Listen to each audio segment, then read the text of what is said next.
Berita Sumsel 24 jam hari ini. Universitas Islam Negeri Raden Patah Palembang menyatakan bakal mengambil keputusan berdasarkan kode etik bila para oknum mahasiswa pengurus UKM Kalitbang yang diduga melakukan penganiayaan terhadap seorang rekan mereka telah terbukti bersalah.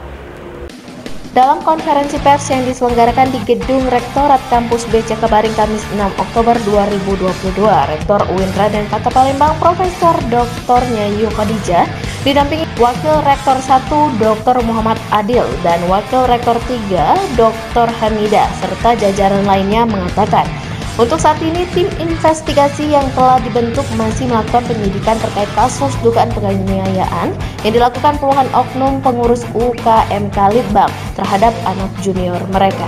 Khadijah menjelaskan bahwa pihaknya tidak bisa mengambil keputusan tanpa dasar, seperti langsung memberhentikan para oknum mahasiswa yang diduga terlibat lantaran pihaknya berpedoman dengan kode etik, walaupun nantinya dari pihak kepolisian menyatakan mereka terbukti bersalah.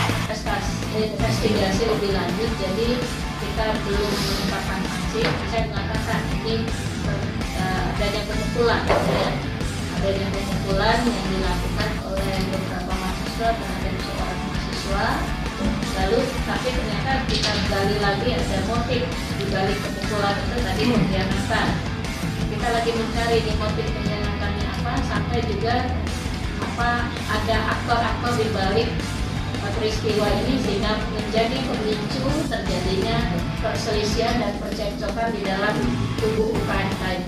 Khadijah menuturkan bahwa pihak kepolisian menerapkan pasal pidana dalam menghukum para pelakunya, sedangkan di dunia pendidikan ada kode etik seperti di UIN Raden Patah Palembang. Reporter dan juru kamera Kurniawan, palpres.com. Demikianlah berita Sumsel 24 jam hari ini. Jangan lupa untuk mendukung program kami lainnya di YouTube channel Palpres Official seperti podcast Cukup Pedas, Budak Lorong, Basing, Ternyata Bukan Mistis, Sidak, dan Ruang Cerita bersama Kakak Juli.